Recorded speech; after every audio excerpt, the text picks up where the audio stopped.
माझं नाव ऋषिकेश अधिकारी, पोलीस निरीक्षक, सासवड पोलीस स्टेशन।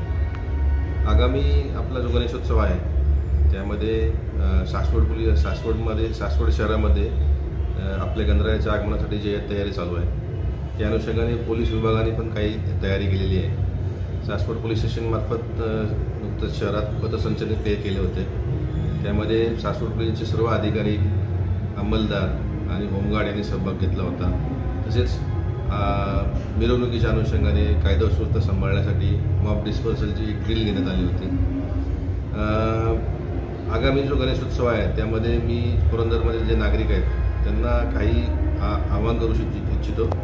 त्यामध्ये जी गणेशोत्सव मंडळ आहेत त्यांना अशा सूचना आहेत की त्यांनी त्यांच्या देखाव्यामध्ये लेझर लाईट सारखे प्रकार वापरू नये।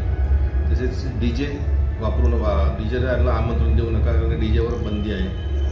फटाक्यांचा कमीत कमी वापर करा, त्याने ध्वनी प्रदूषण तर होतंच, त्याच्यामध्ये हवेचं पण प्रदूषण होतं। आणि मिरवणुकीत फटाके वाजवले तर त्याच्या पुढे दुखापत कोणाला होण्याची शक्यता असते।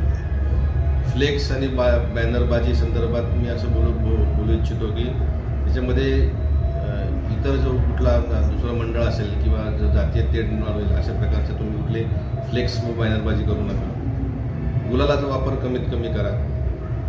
सासवडमधील जयप्रकाश चौकात त्या ठिकाणी फटाके जास्त वाजवू नका आणि त्या ठिकाणी सर्व मंडळांना याची इच्छा असते तर त्यांनी आपण इतर मंडळांना पण त्या जयप्रकाश चौकात येऊन त्यांचे देखावे सादर करण्याचा अवधी द्यावा।